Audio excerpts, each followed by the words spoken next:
আখেরাত তো অনেকগুলো ঘাটি।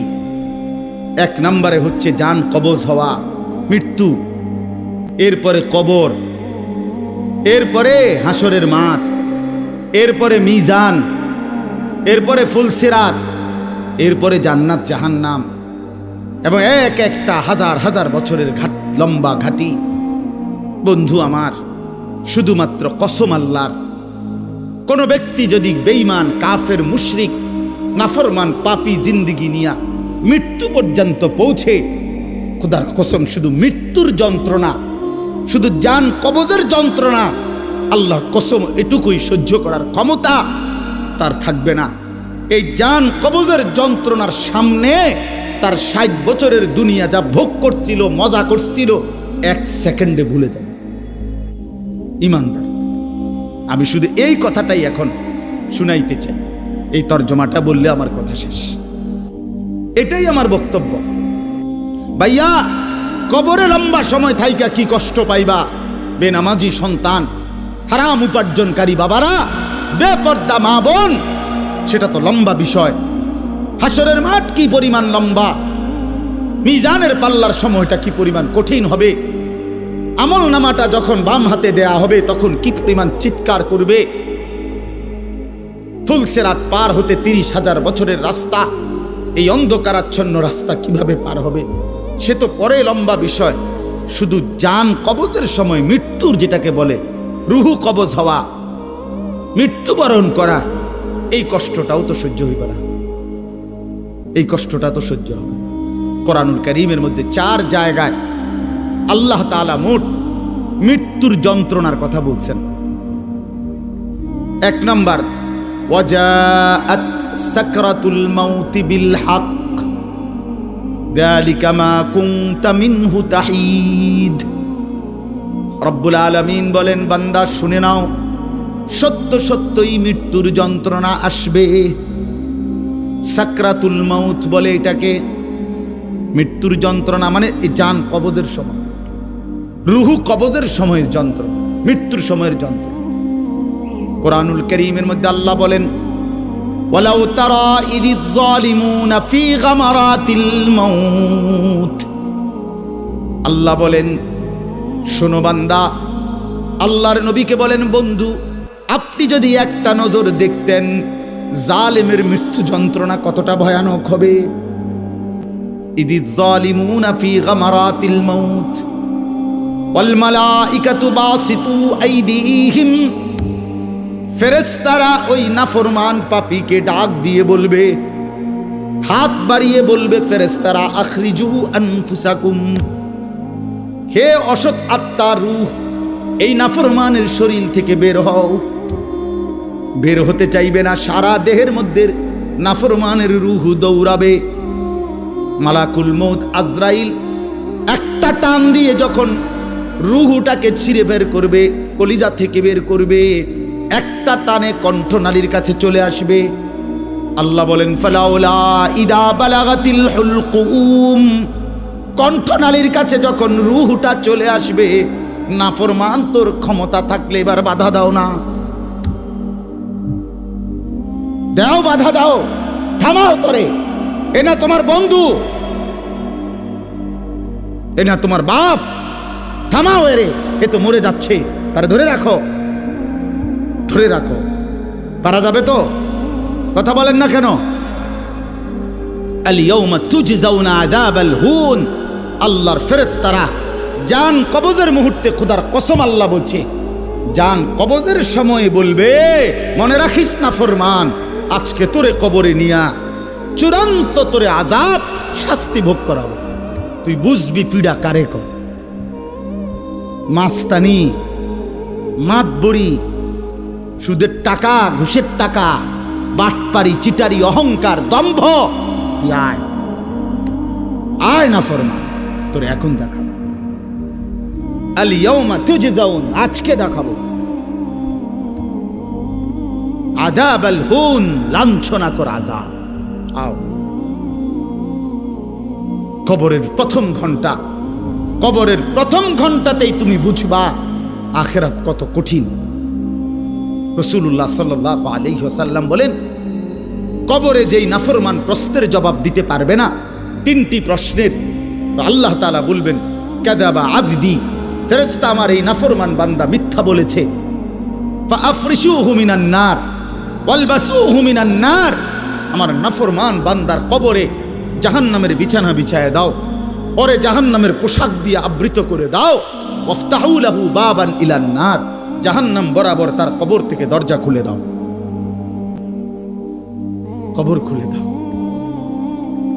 ওফো, আল্লাহর নবী সাল্লাল্লাহু আলাইহি ওয়াসাল্লাম বলেন, তখন কবর তারে, ফেরেশতা যখন তাকে রাইখা যাবে, কবর তারে ডান দিকের মাটি বাম দিকে একটা চাপ দিবে, বাম দিকের মাটি ডান দিকে চাপ দিবে। আল্লাহর কসম, নবী বলছে হাত্তা তাখতালিফা আদলাউহু, ডান পাশের হাড্ডি এবং এই পাঁজরের হাড্ডিগুলো করখর করে ভাঙ্গা বাম দিকে চলে যাবে, বাম দিকের গুলো ডান দিকে চলে যাবে। ভাইয়া আমার, তুমি তোমার উপরে রহম করো। বাপ আমার, আপনাদেরকে বলি, হারামের টাকা উপার্জন কইরা, সুদের টাকা, কিস্তির টাকা, ঘুষের টাকা, ওজনে কম দেওয়া টাকা, হারাম ব্যবসার টাকা, বাটপারি সিটারির টাকা দিয়া বংশ, ফ্যামিলি, স্ত্রী, সন্তানের জন্য রাইখা যাইয়েন না। ওরা আমনেরে বরবাদ করবে, আপনি নিজেও বরবাদ হইলেন, ওরারও বরবাদ করবে। শুধু শুধু শুধু শুধু আপনি মূল্য পৃথিবীতে কামাই রোজগারই থাকবে, আর পৃথিবীতে যেত রোজগার থাকবে আপনার ফুতেই কামাই করতে পারবো। আপনি হালাল ভাবে যে দূর পারেন করে দিয়েছে, বাকিটা আপনার ফুতে না পড়লে মরে যাবে, অসুবিধা কি? না খাইয়া যদি কেউ মরে যায়, তাহলে মৃত্যুবরণ করা তো বেজ্জুতি, ঠিক না? কথা বলেন না কেন? না না, বলেন বলেন।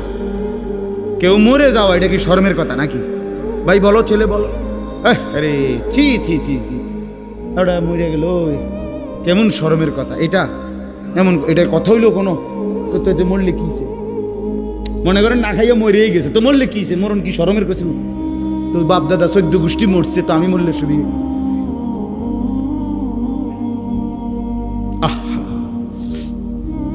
এজন্য বন্ধু, আল্লাহ তাআলা বলছেন ওয়ালাউ তারা ইদিয যালিমুন, এই শুনেন বন্ধু, আপনি যদি একটা নজর দেখতেন, আমরা তাফসীরে কিতাবে পড়ছি, আত-তাযকিরা, ইমাম কুরতুবী রাহমাতুল্লাহর কিতাব আত-তাযকিরা ফি আহওয়ালিল মাউতা ফিল আখিরা, অনেক সুন্দর কিতাব, বাংলা অনুবাদ হয়েছে মৃত্যুর ওপারে। ইমাম কুরতুবীর খুব সুন্দর, অনুবাদটাও অসাধারণ। এই বইতে আছে ইব্রাহিম আলাইহিস সালাম একবার আজরাইলকে বলছিল, মালাকুল মউত আজরাইল, নাফরমানের জান কবজ করবার সময় তুমি যেই চেহারাটা হয় তোমার, ওটা আমার একটু দেখাও। মালাকুল মউত আজরাইল বলছিল, হে আল্লাহর নবী, কসম আপনি এটা দেখতে চাইেন না, আপনি সহ্য করতে পারতেন। ইব্রাহিম আলাইহিস সালাম বললেন, না মা আজরাইল, আমি এটা দেখুমই, তুমি আমারে দেখাও একটা নজর। মালাকুল মউত আজরাইল কোন পাপী ব্যক্তির জান কবজের সময় যেই বিভৎস কুৎসিত আকৃতি ধারণ করে, আল্লাহর কসম ওই আকৃতি যখন ধারণ করছেন ইব্রাহিমের সামনে, ইব্রাহিম নবী সাল্লাল্লাহু আলাইহিস সালাম একটা চিৎকার মাইরা বেহুশ হয়ে গেছে। লম্বা সময় পরে যখন হুঁশ আসছে, তো আমি নিজে পড়ছি কিতাবে, আরবি কিতাবে, ইব্রাহিম আলাইহিস সালাম আল্লাহকে বলছে, আল্লাহ আপনার জাতের কসম মাওলা, কোন নাফরমান পাপী তার কবরের আযাব, আখিরাতের আযাব, জাহান্নামের আযাব কিছুই লাগবে না, শুধু মালাকুল মউত আজরাইলের এই বিভৎস দৃশ্য যদি সে একবার দেখে, তো তার 60 বছরের নাফরমানির শাস্তির জন্য এটাই যথেষ্ট।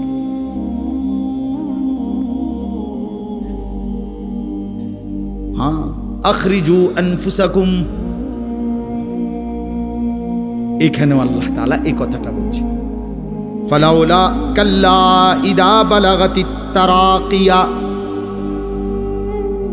আল্লাহ তাআলা বলেন, কখনোই না বান্দা, অর্থাৎ কোনোভাবেই থামাইতে পারবে না, ইদা বালাগাতিত তারাকিয়া, প্রাণ যখন, রূহ যখন কলিজা থেকে ছিঁড়ে ফেরেশতা মালাকুল মউত টান মারবে, যখন কণ্ঠনালীতে পৌঁছে যাবে, তখন আর কোনো নাফরমান, কোনো তওবা, কোনো ইস্তিগফার, কোনো চিৎকার, কোনো ঝাড়, কোনো ফুক, কোনো ডাক্তার, কোনো কবিরাজ, কোনো বৈদ্য, কোনো কিছু দিয়েই আর নিজেকে ফেরাইতে পারবে না। ইদা বালাগাতিত তারাকিয়া, যখন কণ্ঠনালীর মধ্যে ফেরেশতা টান দিয়ে বের করে ফেলবে রূহ, কলিজা থেকে কলব থেকে রূহকে টেনে ধরবে, যখন কণ্ঠনালীতে চলে আসবে, ওয়াকিলা মান রাক, আশপাশের সকলেই তখন বলবে এই ব্যক্তি যে ছটফট করতেছে তারে এখন কোন কবিরাজ দিয়া ঝাড়াবে। সবাই ডাক্তার, কবিরাজ, বৈদ্য, ওজা খুঁজবে, দেখো না কার কে পরিচিত আছে, ডাকো, আরে বাঁচাইবার চেষ্টা করো। ওয়ান্না আন্নাহুল ফিরাক, আল্লাহ বলে কিন্তু ওই ব্যক্তি ঠিকই বুঝে ফেলেছে আজকে তাকে নিশ্চিত এই পৃথিবী থেকে বিচ্ছিন্ন হতে হবে। আত্মীয় স্বজন তারা যদিও ডাক্তার কবিরাজের জন্য চিল্লাচিল্লি করছে, কিন্তু লোকটা নিজেই বুঝে ফেলবে আন্নাহুল ফিরাক, তাকে এখন এই দুনিয়ার মায়া থেকে বিচ্ছিন্ন হইতেই হবে। কারণ মালাকুল মউত তো রূহটা ছিঁড়া ফেলছে, কলিজা থেকে টান দিয়া ফেলছে, আর তো ফেরত যাবে না, আর তো ফেরত যাবে না। ইন্নাল্লাহা ইয়াকবালু তাওবাতাল আবদি মা লাম ইউগারগির, নবী সাল্লাল্লাহু আলাইহি ওয়াসাল্লাম বলেন নিশ্চয়ই আল্লাহ তাআলা বান্দার তওবা কবুল করেন যতক্ষণ পর্যন্ত না মৃত্যুর গড়গড়া শুরু হয়, ওর আগ পর্যন্ত। ফেরেশতা টান দিলে মৃত্যুর যখন গড়গড়া শুরু হয় তখন যদি কোনো বান্দা তওবা করে আল্লাহ তাআলা সেই তওবা কবুল করে না। এবারে দম টানে, এখানে সোজা হইয়া গেছে। এই সময় হুজুর আনছে 200 টাকা দিয়া, হুজুর আব্বারে গুদ্দুর বেহেশত বুঝ কইরা দেন, তওবা ফরাইয়া দেন, তওবা। এই সারা জিন্দিগির সিটারি বাটফারির তওবাটা এই 200 টাকা দিয়া আব্বারে মিল কইরা দেন। হ্যাঁ, বেহেশত দিয়া দিব। বেহেশত হুজুরের আব্বার সম্পত্তি। হ্যাঁ, কথা বলেন না কেন? বেহেশত হুজুরের বাপের সম্পত্তি। এটা তো এটা কি ধরনের তওবা, কিসের তওবা এটা? এই ব্যাটার তো কোনো এহসাসে নাই। আরে বোঝেন নাই আমার কথা? তার তো কোনো অনুভূতিই নাই, হে তো লড়েও না, বুঝেও না, হে তো জানে না কিসের করছে, কি করতেছে। আল্লাহ তাআলা বলছে ওয়াল্লাযীনা ইযা ফাআলু ফাহিশাতান আও যালামু আনফুসাহুম যাকারুল্লাহ ফাস্তাগফারু লিযুনুবিহিম। আল্লাহ বলছে আমার বান্দা যত বড় নাফরমানি করুক, করতে করতে যদি বড় থেকে বড় জুলুমও করে, কিন্তু তৎক্ষণাৎ যদি আমি আল্লাহকে স্মরণ করে আর আমার কাছে 2 হাত তুলে মাফ চায়, পিছনের গুনাহ যদি ছেড়ে দেয় আর করবে না যদি ওয়াদা দেয়, খোদার কসম কোরআনে আছে, আল্লাহ বলেন বান্দা আমি পুরাপুরি 100% মাগফিরাত দিয়ে দেব।